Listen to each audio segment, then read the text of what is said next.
Don't worry, I know this looks bad, but I'm going to show you how I fixed it. I'm going to show you how to manage to make my iPhone 10 go from this to this.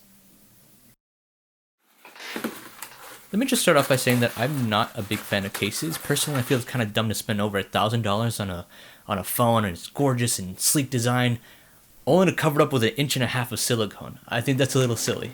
I have the clutch of death on it every time I'm outside. I don't leave it out in the open on a table or anything, and I think I know better than to keep it in the same pocket as my keys. Unfortunately, you can still be super cautious, super careful with your stuff, and somebody can still come by and mess it up for you. That's what happened to me. I look away for 2 seconds while my friend is changing the song in the car. He doesn't realize that my phone is on his lap, and he gets up and it slams right off of the concrete floor. Pre-quarantine, I checked at the Apple store to see how much they would charge to fix this, and they charged $100. That was with applecare. And I'm not made out of money. I'm just a weird old college student, and I don't want to see if there was a cheaper alternative. And sure enough, a 4-pack of these glass camera lenses were $4. I figured if I messed something up, I guess I could just suck it up and pay the $100 right then and there. But right now, I have nothing to lose, so I figured I'd give it a shot. The only thing is that I would need to keep the phone intact and not open it, because if Apple sees I opened it, they will not honor the AppleCare warranty. I know, it sucks. This isn't going to be pretty, and I don't even know if this is going to be the right way, but this is what worked for me.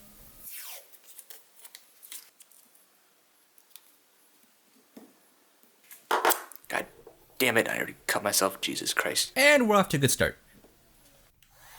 I grab my heat gun and I just slowly try to loosen up the adhesive behind the camera. I know they do have heat resistant tape for this, but I couldn't find a place to grab it quickly, and plus, we're kind of working on a budget here. Can you see the hesitation in my hands? I have no idea how to approach this.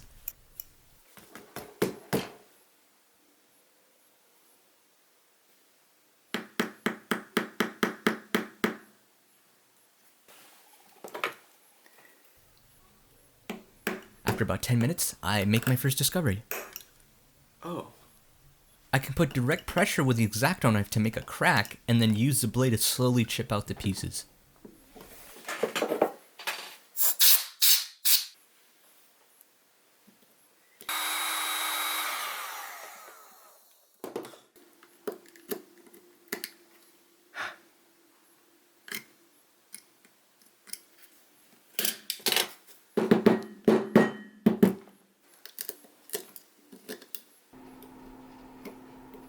And we're off!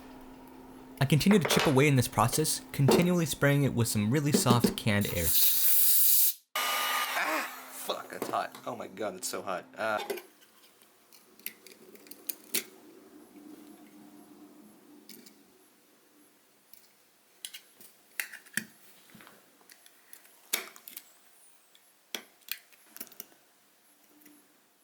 Okay, so I don't know if anyone else knew this. You see that little hole inside the camera lens? There's actually a little piece of fluff behind there to protect the microphone under it. And the piece is super small and fragile. I managed to catch it, and I did plan to put it back in, but it literally disintegrated in my hands. Oh well.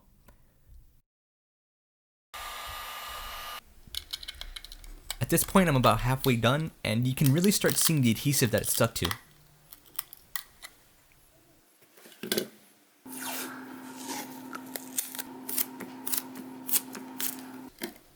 Finally make a break into the other camera lens. You can see the end. It's so close. Oh god, no. I swear, you can't perceive how long I've been working on this thing by this point, but I am just so tired. Hell yeah.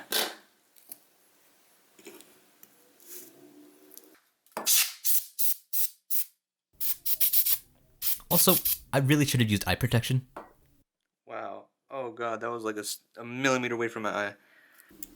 I keep blowing air in there as I don't want any glass fragments to stick around inside. Any fragments of glass, even if they're super tiny, can end up messing up with the stabilization of the camera, making it look either really shaky when filming, or almost impossible to focus. I didn't want that. With all the glass removed, I test out to make sure the stabilization isn't messed up yet, and thankfully my precautions worked, because both cameras were fine. I was surprised that I was still able to even focus without a lens.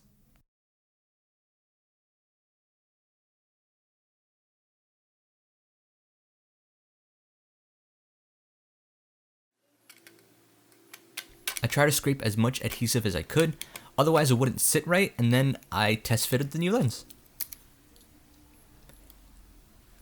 I tried applying one of the stickers things that came with it, but I think mine were defective because it had absolutely no adhesive on either side. Oh well.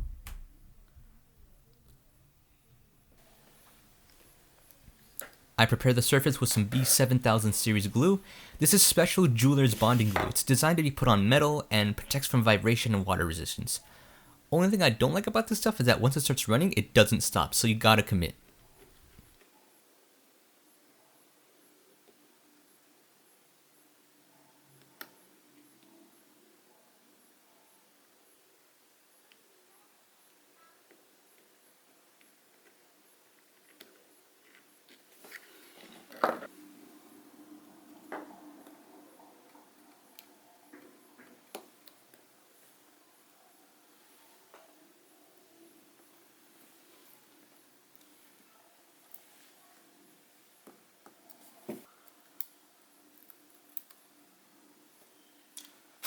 I wipe off the excess glue with some alcohol and lint-free tissue, and we're done.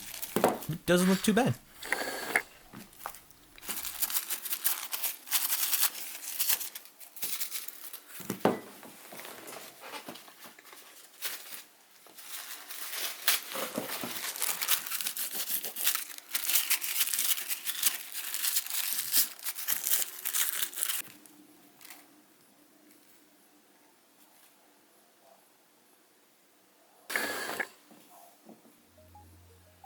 This was a really interesting project. Was it easy? No. Would I recommend you try this yourself? Absolutely not. No. But was it worth it? No. Still no. Still no. I mean, I don't want you to say. I mean, you know, the magic of editing is going to make this look like it was like super easy. The show was a breeze and all that. But I promise you, I was sitting here for 3 hours hating every minute of it, hoping that I wouldn't get cut. And you could see that that already failed. I mean, sure, I saved like 90 bucks, but I know that not everybody's gonna be able to do something like this. Personally, my rule of thumb is for tech products, if it costs more than $1,000, get AppleCare for it, get insurance for it, get all of that. You gotta get all of that stuff because it's an investment at that point. It's not something small little purchase. I later found out that Apple doesn't even bother fixing it. They just kind of outright swap it out and just give you a brand new iPhone. And I thought, oh, well, 100 bucks, it doesn't seem that bad anymore, right? Obviously, I don't recommend that you try this yourself, but if you want to give it a shot, hey, you think you're better than me? That's cool. That's cool. There's links to all the stuff that I used down there in the description. Lastly, I want to say thank you for the support. I know a lot of brand new people are watching right now, and as of recording this, I think we're just about to hit 3,000 subs, so that's pretty neat. This is crazy. Considering I only started YouTube this year, early in January, and you know, so if you're watching, you know, thank you for sticking around. I really do appreciate it. I want to show you guys where the best places are to contact me and see what I'm up to and stuff like that. So there's two main places. One is Instagram. This is where I actually started doing repair videos and actually moved it over to YouTube. You can always catch me doing things behind the scenes, you know, mini repair videos that I don't really ever make it to YouTube, and pretty photo video stuff. I'm a designer and a photographer, so, you know, kind of goes hand in hand. Secondly, Twitter. This one's a bit more personal. You know, just tweeting on dumb stuff and what I'm up to, stuff like that. So yeah, both of my usernames are the same as this channel, so if you want to check those out, you know, I'll leave them both in the description, or you can just look it up, you know, they're on here. So also, these just came in the mail today, so these are, if you guys know what this is a D-brand Nintendo Switch Joy-Con skin, so I'm going to be, you know, doing a video on that really soon if you guys want to stay tuned for that. Other than that, hope you enjoyed. I'm going to have some other videos you maybe can check out right here, and thanks for watching.